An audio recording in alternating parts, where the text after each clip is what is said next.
இப்படியே மெயின்டைன் பண்ணு அப்படிங்கிற மாதிரி. நான் ஒன்றே எங்கள் அண்ணன் சேகர் பாபு நான் வச்சுட்டு சொல்கிறேன், லியோனி நான் வச்சுட்டு சொல்கிறேன். 1 மணி நேரம் இந்த மேடை எவ்வளோ நேரம் நடக்குதோ அவ்வளோ நேரத்துக்குள்ளார தமிழ்நாட்டில் இருக்கிற மந்திரிகளோட பேரை மனப்பாடமாக எவன் சொல்கிறானோ சேகர் பாபுன்ற தலைமையில் 10 லட்சம் ரூபாய் இலவசம். மனப்பாடமாக சொல்லு. பணத்தை முரளி தருவார், பணம் அவர் கொடுப்பாரு, பணம் இவர் கொடுப்பார். இப்போ அதில் என்னன்னா ஆய்வு நடத்துகிறானுங்க. திடீர்னு தேனியில் ஒரு பொண்ணு அது கார் ஓட்டிட்டு போகுது, பக்கத்தில் வந்து உட்காந்து இப்படி கேமராவில் பிடிச்சிட்டே போகிறான். அது வேகமாக போகுது, பாஷா பாஷா பாஷான்னு படியில் ஏறுது. கலெக்டர்கிட்ட போகுது, பூக்கத்து கொடுக்குது, மறுபடி கீழே வருது. என்னடான்னா மாவட்ட ஆட்சியாளர் அலுவலகத்தை ஆய்வு செய்தார். அப்புறம் இன்னொருத்த வீட்டுக்கு போலீஸ் ஆய்வு செய்யுது, அவன் வீட்டில் கஞ்சா செடி, தாவேக்காரன் வீட்டில். அப்புறம் இன்னொரு எம்எல்ஏ போயிருக்காரு கல்குவாரிக்கு, அவர் ஆய்வு செய்ய. அங்கே போனோன்னா அங்கே கல் உடைக்கிற தொழிலாளி பாட்டு இருந்திருக்காரு. நான் யார் தெரியுமா? தெரியாதுங்க, நான் தான் எம்எல்ஏ. அவன் பாட்டு கல் உடைச்சிட்டு இருக்கான். என்ன தெனாவட்டா பேசுகிற? அவர் ஆய்வு செய்ய போயிருக்காரு. நேற்று ஒருத்தர் மருந்து கடைக்கு போயிருக்காரு, அரசாங்கம் இலவசமாக தர மருந்து கடைக்கு. அங்கே போய் நான் யார் தெரியுமா? ஆய்வு செஞ்ச வந்திருக்கேன் சார். அதிகாரிகள்லாம் இல்லாமல் வந்திருக்கீங்களே சார் அப்படின்னா அவங்க சொல்கிறாங்க, இல்லை நாங்கள் ஆய்வு செய்வோம். அது அங்கே. ஒருத்தர் வேலை செய்கிற இடத்துல கை போயிருச்சு, கையை ஐஸ் பையில் போட்டு எடுத்துக்கிட்டு ஆஸ்பத்திரிக்கு போகிறான். ஒரு பொண்ணு என்ன பண்ணிருச்சு, டாக்டர் ட்ரெஸ்ஸை போட்டு இது ஆய்வு பண்ண போயிருச்சு. எங்க மருத்துவமனைக்கு. அங்கே பொண்ணை கேட்குறாங்க, டாக்டர் இந்த டாக்டரை பார்த்து இது போலி டாக்டர் மாதிரியே இருக்குது அப்படின்னு. ஒன்று நீ யாருமான்னு கேட்டிருக்காங்க, நான் நர்ஸுன்னு இருக்கு. அதுக்கப்புறம் நோண்டி பார்த்தா தாவியக்கா நான் ஆய்வு பண்ண வந்திருக்கேன். கொக்கர கோக்குமாங்கோ இந்த ஆச்சாடா நடத்திருக்கேன். டேய் ஆய்வு பண்ணணும்னா நான் சொல்லி தரேன்டா வாடா. தமிழ்நாட்டில் இந்தியாவில் இருக்கிற அத்தனை பேரும் வியக்கக்கூடிய வகையில் 7000 கோடி ரூபாய் கோயில் சொத்தை மீட்ட சேகர் பாபு என்கிற தலைவனின் நிர்வாகத்தை ஆய்வு பண்ண வா. 1000 கோயிலுக்கு மேல குடமுழுக்கு நடத்தி இருக்கோம். வா ஆய்வு பண்ணு. பார்த்தசாரதி கோயிலுக்கு வா, கபாலீஸ்வரர் கோயிலுக்கு வா, திருச்செந்தூர் கோயிலுக்கு வா, அண்ணாமலையார் கோயிலுக்கு வா, பழனி கோயிலுக்கு வா, ஆய்வு பண்ணு. அனைத்து ஜாதிக்காரனையும் அர்ச்சகராக்கிய இந்தியாவின் ஒரே புரட்சியாளர் மு.க. ஸ்டாலின் என்கிற தலைவன் வா ஆட்சி ஆய்வு பண்ணு. ஆய்வு பண்ற மூஞ்ச பாரு. ஒருத்த முறுக்கு பைய, இந்த முறுக்கு எப்போது சுட்டீர்கள் என்று உங்களுக்கு தெரியுமா? அவன் பன்னியோட பட்டக்ஸ் மாதிரி ஒரு மூஞ்ச வச்சுக்கிட்டு அவன் கேட்குற கேள்வி உங்களுக்கு தெரியுமா அப்படின்னு. அவன் என்ன செய்வான்? அவன் இதில் முரளி கோபமெல்லாம் பேசுனுச்சு. எங்களுக்கு கோபமே கிடையாது. நாங்கள் அப்படி உட்காந்துருப்போம். போகிறவங்களாம் எங்களை பார்த்து மண்ணை வாரி விட்டுக்கிட்டே போவான். எங்காலே விடுவாங்க.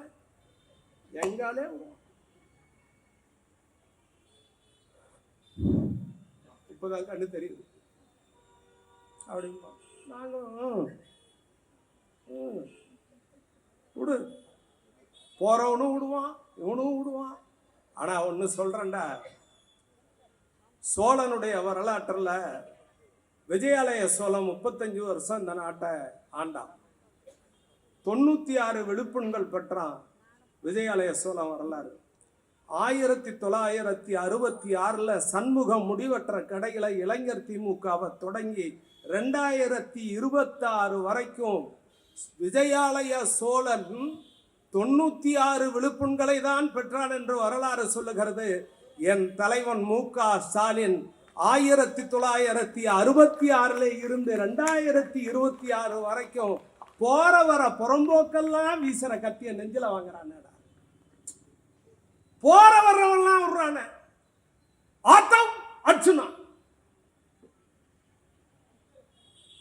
எவனோ ஊதி வளர்ற பலூனு நீ வந்து எங்களை பார்த்து கேள்வி கேட்கறியாடா? ஏண்டா யூஸ் அண்ட் த்ரோ கிளாஸ்டா நீ? எங்களுக்கு யூஸ் அண்ட் த்ரோ கிளாஸ்டா. எங்க அண்ணனுங்க ஒரு கட்டிங் வாங்கி ஊத்திட்டு அப்படி கலந்துட்டு அப்படி மோந்து பார்க்கறான் பாரு, அந்த கிளாஸ்டா நீ. திமுக பார்த்தா கேள்வி கேட்கற நீ. நாங்க கூட்டம் போடுறது இல்ல, பேசுறது இல்ல, அதனால நீ பேசுற மகனே பேசு பேசு. ஒரே ஒரு ரவுண்டு சேகர் பாபு மாதிரி, அந்த ரவுண்டு இல்ல இந்த ரவுண்டு, ஒரே ஒரு ரவுண்டு லியோனியை விட்டு ஒரு ரவுண்டு, கரூர் முரளியை விட்டு ஒரு ரவுண்டு, நாங்க ஒரு ரவுண்டு வந்தா அந்த நாடு தாங்குமா? எங்க தலைவன் வேற நாகரீகமா பேசுங்க, எல்லாம் அப்படிலாம் பேசக்கூடாது, இப்படிலாம் பேசக்கூடாதுங்கிறார். நாங்க எங்களை பார்த்து சொல்றாரு, மாநகராட்சியில் ஜெயிச்சிருவீங்களா? சின்னவரை பார்த்து சொல்றாரு, நாங்க வந்து கொளத்தூரை தான் டார்கெட் பண்ணோம். ஏப்பா மிஷின் பட்டி உண்டியாக்கிது உன் கையிலேயே வச்சிருக்கிற, நீங்க கொளத்தூர் தான் டார்கெட் பண்ணோம். நாங்க டார்கெட் பண்ண நீ எங்க வந்து நின்ன? அறிவாலயத்தில் வந்து நீ நின்னது எங்களுக்கு தெரியாதா? எங்க தலைவர் வீட்டில் வந்து நின்னது எங்களுக்கு தெரியாதா? எங்க பக்கத்து வீட்டில் வந்து நின்னது தெரியாதா? அதுக்கப்புறம் உனக்கு ஆர்எஸ்எஸ் கொடுத்த டார்கெட் என்ன? திமுக கூட்டணியில் விடுதலை சிறுத்தையை உடைக்க வேண்டும் என்று ஆர்எஸ்எஸ் சொன்னது. அதை நீ முயற்சி செய்தாய். ஆனால் எழுச்சி தமிழர் அதை முறியடித்தார். அந்த கூட்டணியை கட்டுக்கோப்பாக அன்றைக்கு கட்டி காப்பாற்றினார். இதுக்கு இடையில நீ எங்கெங்கெல்லாம் போய் வாய் வச்ச? நீ எல்லாம் எங்களுக்கு எதிரியா? கருப்பு சாப்பு வேட்டியை கட்டிட்டு கலங்கின கண்ணோடு கசங்கின வேட்டியோடு கசங்கின சட்டையோடு அண்ணா அறிவாலயத்தில் என் தலைவன் வரும்போது தலைவான கத்திராம் போடுறா, அவன் மூத்தரத்துக்கு ஈடாவையோட நீ. திமுக என்ன கிள்ளுக்கிறேன்னு நினைச்சீங்களாடா? ரோட்ல வர்றவன் போறவன்லாம் பேச 1949 இருந்து இன்னைக்கு வரைக்கும் கையை இழந்தவன், காலை இழந்தவன், தாடி இழந்தவன், உயிரை இழந்தவன், உறுப்பை இழந்தவன் இன்னைக்கும் உயிரோட இருக்காண்டா. இந்த கட்சி உயிரே போனாலும் கடைசி நேரத்தில் என் மாவட்ட செயலாளர் வந்து கொடிய போத்துன்னு நினைக்கிறவன் தான்டா திமுக.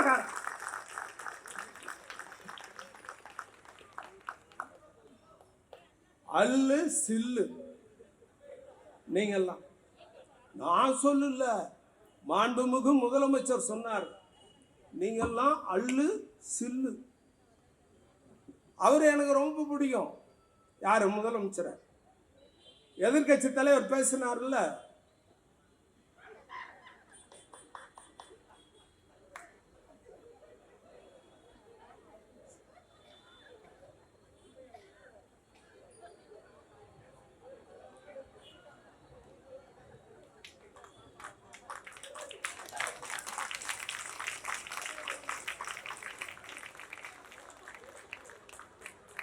அது கலைஞரோட பேரன்.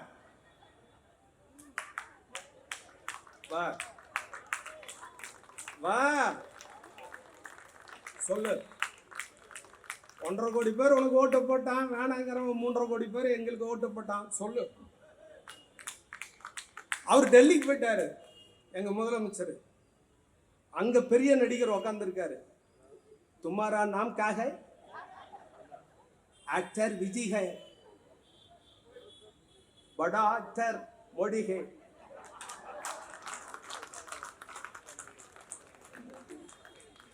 சூப்பர் ஆக்டர் லியோனி है. 2 கதாநாயகனை வச்சுக்கிட்டு ஹீரோவா பண்ணவர் அவரு போனார். நல்லா என் வாயில வந்துடும் வரணும். சத்திரிய படத்துல நடிகர் திலக் சொல்ற மாதிரி நல்லா வரணும் வரணும். கச்சத்தீவை மீட்டே தீருவேன் சொல்லு. 3 மொழி கொள்கையை ஏத்துக்க மாட்டேன் சொல்லு. 2 மொழி கொள்கை தான் இந்த நாட்டில் சொல்லு. இந்தி திணிப்பை எதிர்ப்போம் சொல்லு. இந்த நாட்டில் சமூக நீதி காப்பாற்றுவோம் சொல்லு. நீட்டு தேர்வை எதிர்ப்போம் சொல்லு. நல்லா வாயில வரும் சொல்லு சொல்லு. நான் என்ன வேணாம் நான் சொல்றோம், நல்லா சொல்லு. எழுதி வச்சுக்க. இந்த நாட்டில் என் தலைவர் சட்டமன்றத்தில் இல்லாமல் இருக்கலாம். நான் ஒரு ஒப்பீடை சொல்லுகிறேன். எங்கள் தலைவர் கலைஞர் அவர்கள் இந்த நாட்டில் பாயும்புலி பண்டாரக வன்னியனை எழுதுகிற நேரத்தில் சொன்னார், பாயும்புலி பண்டாரக வைரமுத்து வன்னியனை இந்த நாட்டில் எழுதிய தலைவர் கலைஞர். கடைசியாக ஈழத்தை ஆண்டவன் கண்ணுச்சாமி வன்னியன் தான் என்று எழுதியவர் கலைஞர். கடைசியாக செத்து போன அந்த மன்னன் புதைக்கப்பட்ட இடம் வேலூரில் என்று அவன் புதைகுழியை தேடி கண்டுபிடித்த தலைவர் டாக்டர் கலைஞர். பாயும்புலி பண்டாரக வன்னியனில் சங்கிலி தாத்தாவை எழுதி காட்டியவர் கலைஞர். பொன்னர் சங்கரில் குன்றுடையானை எழுதியவர் கலைஞர். செல்லாத்தாங்கவுண்டனை எழுதியவர் கலைஞர். மாத்தியப்பனை எழுதியவர் கலைஞர். ரோமபுரி பாண்டியனில் முத்துநகையை எழுதியவர் கலைஞர். காரி கண்ணாரரை எழுதியவர் கலைஞர். பெருவழுதி பாண்டியனை சொன்னவர் கலைஞர். குரலோவியம் எழுதியவர் கலைஞர். தொல்காப்பிய பூங்கா எழுதிய கலைஞர். எங்கள் தலைவர் கலைஞருக்கு நிகராக உலகத்தில் எந்த தலைவனும் கிடையாது. அவர் கோபாலபுரத்திலே உட்கார்ந்து கொண்டு பாராளுமன்றத்திற்குள்ளே போகாத கலைஞர், பாராளுமன்றத்தை மிதிக்காத கலைஞர், பாராளுமன்றத்திற்கு போகாமலேயே பாராளுமன்றத்தில் எங்கள் தாய்மொழி தமிழை செம்மொழி என்று அறிவித்த தலைவர் டாக்டர் கலைஞர். பாராளுமன்றத்திற்கு போகவில்லை, ஆனால் தாய்மொழி தமிழை செம்மொழின்னு அறிவிக்க வைத்தவர் கலைஞர். சட்டமன்றத்திற்கு தலைவர் ஸ்டாலின் போகவில்லை, மாதம் 1000 ரூபாய் உரிமை தொகையை அறிவிக்க வைத்த தலைவர் ஸ்டாலின். சட்டமன்றத்தில் கால் வைக்கவில்லை இன்னைக்கு, ஆனா அறிவித்த தலைவர் யார்? பேனா உண்ணுது, மை எண்ணுது, கை உண்ணுது, கையெழுத்து எண்ணுது.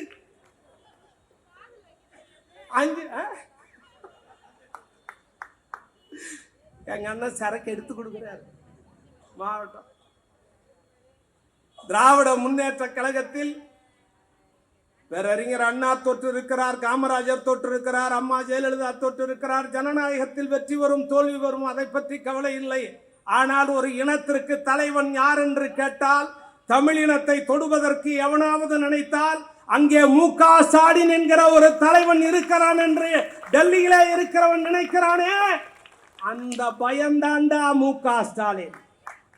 3 மொழி கொள்கையை நாங்கள் கொண்டு வருவோம் என்று சுற்றறிக்கை தருகிற உங்களால் சட்டம் என்று சொல்ல முடியவில்லையே, அந்த பயந்தாண்டா மு.க. ஸ்டாலின். நாங்கள் வந்தே மாதரம் பாடலை எதிர்க்கவில்லை, ஆனால் எங்கள் தமிழை ஏன் புறக்கணிக்கிறாய்? நான் வந்த விஜயன் நான் வந்த அடுத்த நிமிஷம் எல்லாம் மாறிடும். சூலூர் சிறுமிக்கு நடந்த கதை என்ன கதை? இப்ப ஸ்ரீவைகுண்டத்துல ஒரு பொண்ணுக்கு நடந்திருக்கிறது என்ன கதை? தம்பி செப்பு செப்பையா செப்பு. ஸ்ரீவைகுண்டத்துல என்ன நிலைமை, சூலூர்ல என்ன நிலைமை? என் தங்கச்சி ஒண்ணு மந்திரியா இருக்குது, அதை பத்தி எல்லாம் எங்க அண்ணன் பார்த்துக்கிறார்.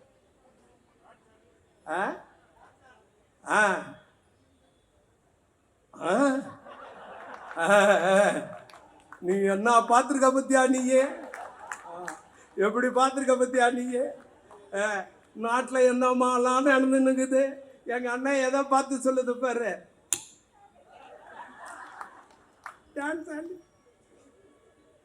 நான் பார்க்கல.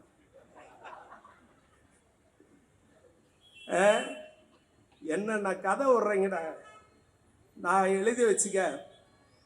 நான் பெருமைக்காக சொல்ல, அந்த சட்டமன்றத்தில் இருக்கிற அத்தனை திமுக உறுப்பினரையும் வெளியே கூட்டு வந்துடுறோம், அத்தனை பேர்த்தையும் கூட்டு வந்துடும். தலைவர்கிட்ட அனுமதி வாங்கிக்கிறோம். வேணா லியோனி என்ன சொன்னால் தலைவர் ஆமான்னு சொல்ல போறாரு, சாமுவேல் சொன்னா ஆமான்னு சொல்ல போறாரு. இஸ்ரவேல் ஜனங்களே, உங்களை நான் வழி நடத்துகிறேன் என்று ஆண்டவர் சொன்னார். மாத்தேயு சொல்லுகிறார், ஆண்டவன் மீது ஆணையிடக்கூடாது. பைபிள் படிச்சிருக்கோம். ஆண்டவன் மீது ஆணையிட்டு கூறுகிறேன். ஜோசப் விஜய் அவர்களே, பைபிள் சொல்லுகிறது ஆண்டவன் மீது சத்தியம் செய்யக்கூடாது. அப்படியானால் ஜோசப் அவர்களே, நீங்கள் பைபிளை மீறி இருக்கிறீர்கள். வாசகத்தை கையில வைத்திருக்கிறேன். ஏன்னா நாளைக்கு இவன் டுமில் விட்டான்னு சொல்லுவோம். புதிய ஏற்பாட்டில் சொல்லுகிறார், ஆண்டவர் சொல்லுகிறார், வானத்தின் மீது ஆணையிடாதே, பூமியின் மீது ஆணையிடாதே. ஆண்டவனின் பாதடி பூமி சொல்லாத. ஆண்டவன் மீது ஆணையிடக்கூடாது என்று பைபிள் சொல்லுகிறது. ஆணையிட்டு கூறுகிறேன் என்று ஜோசப் சொல்லி இருந்தால், சொல்லி இருக்கிறார் என்றால், ஒரு பக்கம் அதெல்லாம் அவங்க நம்பிக்கை, கடவுள் நம்பிக்கை, நான் இல்லைன்னு சொல்ல. ஆனால் பைபிள்ல இருக்குன்னு சொல்றேன், அவ்வளவுதான். ஏன்னா நான் குரான் படிக்கிறேன், பைபிள் படிக்கிறேன், பகவத்கீதை படிக்கிறேன். எங்களோட கர்ணனை நேசிச்சு படிக்கிறவன் யாரும் இல்லை. கர்ணனோட எல்லா அம்புகளும் கண்ணை சொல்ல சொல்ல அர்ஜுனன் அம்புகளை 1-2 நிமிஷம் இருக்கு, அவர் கொடுத்த டைம் முடிச்சிடுறேன். கண்ணை எல்லா அம்புகளையும் மார்பிள வாங்க வாங்க அர்ஜுனன் விட விட, அப்போது மாமா இவ்வளோ அம்ப வாங்கி சாகாம இவன் கிடக்கிறானே அப்படின்னு சொல்றப்ப கிருஷ்ண பரமாத்மா சொல்லுவாரு, அவன் செய்த தானமும் தர்மமும் அவனை காப்பாற்றுகிறது அப்படின்னு சொல்லுவார். அது மாதிரி என் தலைவன் சட்டமன்றத்துக்கு போகாம இருக்கலாம்டா, ஆனால் என் தலைவன் செய்த தானமும் தர்மமும் எங்கள் தமிழினத்தை காப்பாற்றுகிறது.